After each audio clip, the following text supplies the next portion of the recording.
Venerdì 13 dicembre alle ore 17:30 presso il Madison a Scala dei Turchi di Realmonte ad Agrigento si terrà un interessante convegno dal titolo Uniti per una Sicilia protagonista in Europa. Sarà un momento di incontro per discutere delle esigenze e delle opportunità del nostro territorio da portare in Europa.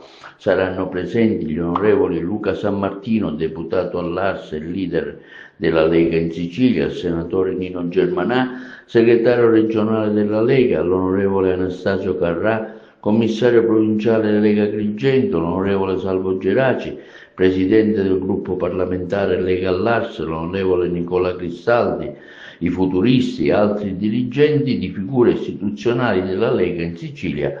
Modererà l'evento Anna Sciangula.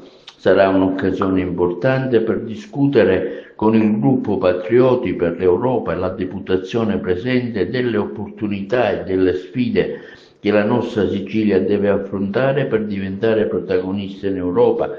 Così ci ha dichiarato l'onorevole Stancanelli. Il Parlamento europeo non è così distante dai cittadini, se a rappresentarci ci sono europarlamentari che ascoltano il territorio e le sue voci. L'ascolto è il fulcro fondamentale dell'azione politica.